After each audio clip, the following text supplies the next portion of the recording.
మన సభకు chief guest గా వచ్చిన డీజీపీ మహేందర్ రెడ్డి గారికి మరియు మీడియా మిత్రులకు, విద్యార్థులతో పాటు వచ్చిన అందరికీ స్వాగతం, సుస్వాగతం.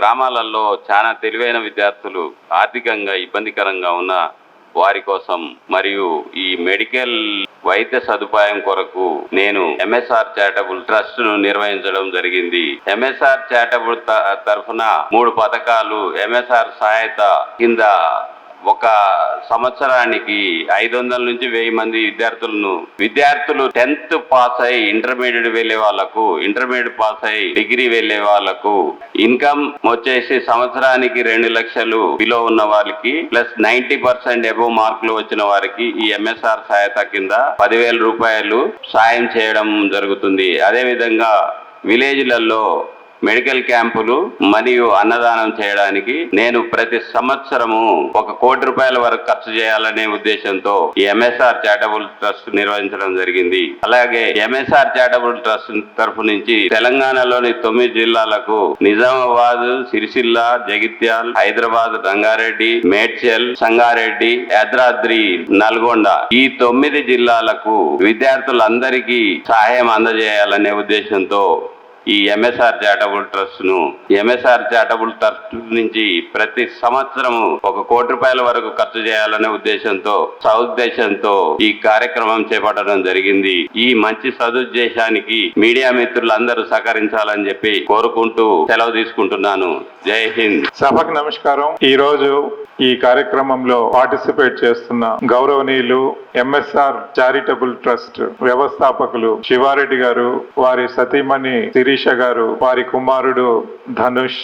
ఈ చారిటబుల్ ట్రస్ట్ తరఫున ప్రతి సంవత్సరం కూడా గ్రామీణ విద్యార్థులకు వారి విద్యలో ఉపయోగపడే విధంగా స్కాలర్షిప్స్ ఇవ్వడానికి నిర్ణయించినటువంటి నేపథ్యంలో మరి ఇక్కడ సెలెక్ట్ అయి వచ్చినటువంటి విద్యార్థులు, members of the media, distinguished guests, ladies and gentlemen, ఒక మంచి సదుద్దేశంతో ఈ ఎంఎస్ఆర్ చారిటబుల్ ట్రస్ట్ వారు ప్రతి సంవత్సరం కూడా గ్రామీణ ప్రాంతాల్లో ఉన్నటువంటి ప్రతిభ కలిగిన విద్యార్థులు వాళ్ళ చదువులలో పురోగతిని పొందడానికి 1 కోటి రూపాయలు ప్రతి సంవత్సరం కూడా వెచ్చించి స్కాలర్షిప్స్ ఇవ్వడానికి ఎంఎస్ఆర్ చారిటబుల్ ట్రస్ట్ తరఫున శివారెడ్డి గారు, వారి కుటుంబం నిర్ణయించడం చాలా సంతోషకరమైనటువంటి విషయం. ముఖ్యంగా శివారెడ్డి గారు నన్ను సంప్రదించినప్పుడు ఈ చారిటబుల్ ట్రస్ట్ గ్రామీణ విద్యార్థులు అట్లాగే వారి సతీమణి గారు మన రావి నారాయణ రెడ్డి గారి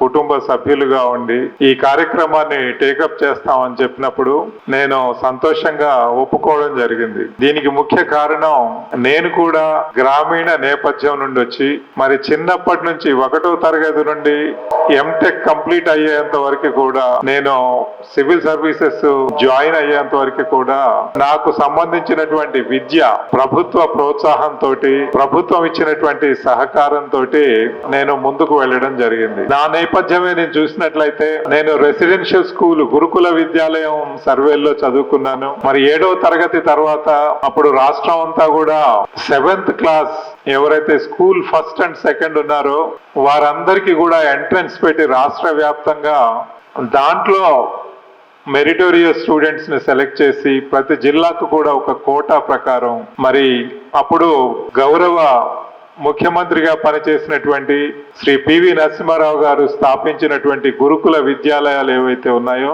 దాంట్లో చదువుకోవడం, మరి ఆ రోజు సర్వేలు స్కూల్లో జాయిన్ అవ్వడం అనేది నా జీవితంలో ఒక మలుపు. మరి అప్పుడు మరి చదువుకోవడానికి ఒక అవకాశాలను కల్పించడం, అది ఆర్థికంగా కూడా ఎంతగా సహాయం చేసింది ప్రభుత్వం. అంటే ఆ స్కూల్లో ఉన్న వాళ్ళకి మాకు బట్టలు కూడా, యూనిఫామ్ కూడా గవర్నమెంటే ఇచ్చేది, ప్రభుత్వం నుండే పుస్తకాలు ప్రభుత్వమే ఇచ్చేది. చివరికి మనము టూత్ పేస్ట్, సబ్బుల దగ్గర నుంచి కూడా మొత్తము ప్రభుత్వమే టేక్ కేర్ చేసేది.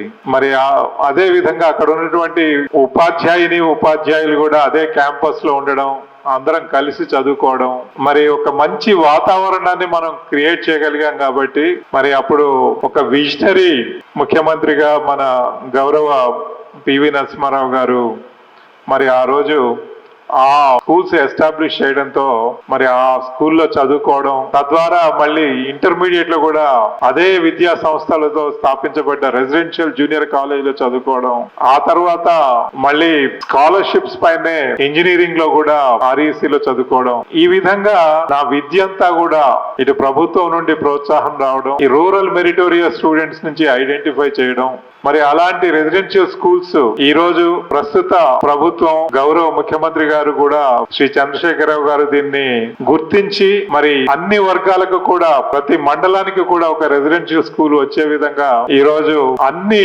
అందరూ స్టూడెంట్స్ కూడా కవర్ అయ్యే విధంగా రెసిడెన్షియల్ స్కూల్స్ స్టార్ట్ చేయడం జరిగింది.